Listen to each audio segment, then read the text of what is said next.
With a conservative government in power this fall, what are we going to do to deal specifically with guns and gangs issues in urban settings?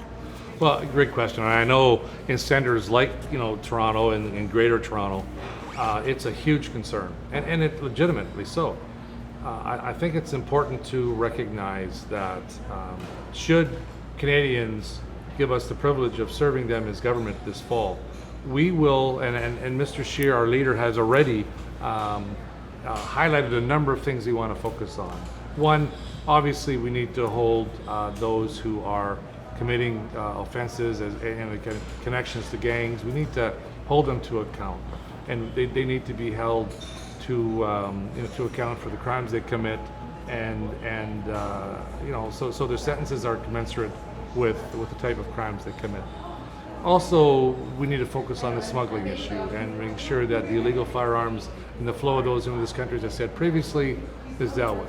And I think one of the things that gets lost in this is, and it's a longer term measure, but we really need to focus, especially in urban centers, on youth opportunities. We need to focus on ensuring that our youth have hope, and they have education, and there's prevention programs in place to ensure that those who are vulnerable to gang involvement are given some tools, are mentored. So there's great community programs that might be one-offs, and I think one of the things that our leader has done very well is identify the need to ensure that we focus resources specifically to have our youth, prevent them or mitigate their exposure to the attractiveness of gang life. And so it's a shift. That's a longer term approach. We're not going to see the results of that right away. But if you change one life, you look at the trajectory of one life changed and the impact that can have across the community. It takes one at a time. I've been in this area before and talked to people who have been given hope and changed that trajectory in their life, and it's exciting to see that. We just need to do that in a way that's sustainable. That's right, sustainable, consistent.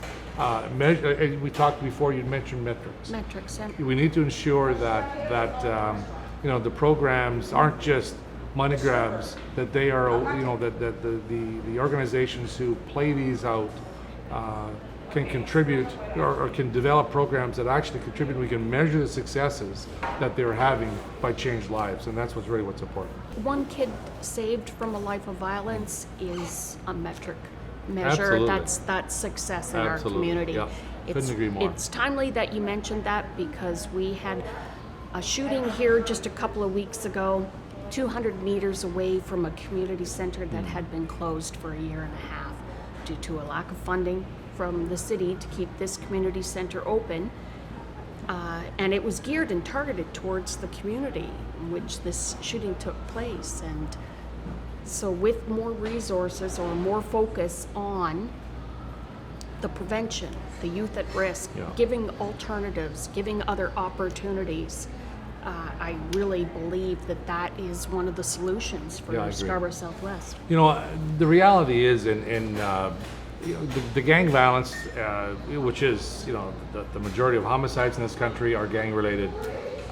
Gang violence is on gang, and they're hunting each other, they're shooting each other, and that's sad in itself. It's just we as the population are in between. Absolutely, because they don't care. And many times, that's exactly it, Kimberly. Many times, the public is put at risk when those shootings occur, and other people get caught in the exposure to that, and are it's public safety risk. So, when you can provide opportunities for youth, when you can show them that there's more than just gang life for them.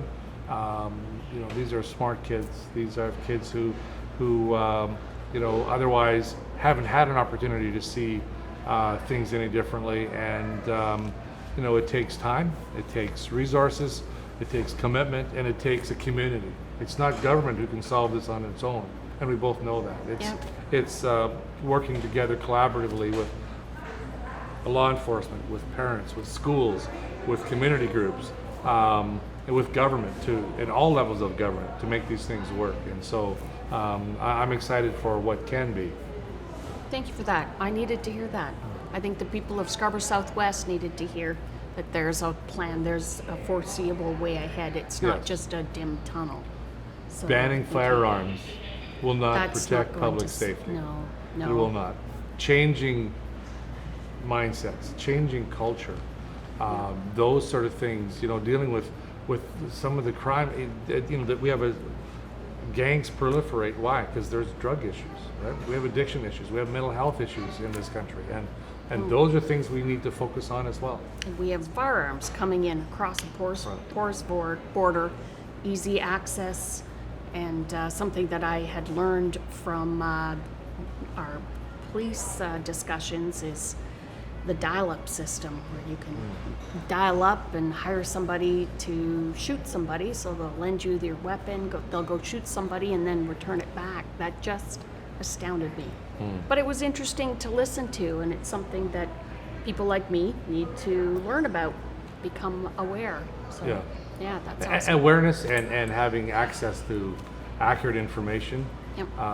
Like I said before, Kimberly, it's important that the whole issue of public safety and firearms and all those things are driven by evidence-based decision making, not emotion-based. Exactly. And so when we do that, we have more of a an objective look that actually deals with the problem and finds solutions, as opposed to just a knee-jerk reaction that targets the wrong group in the first place.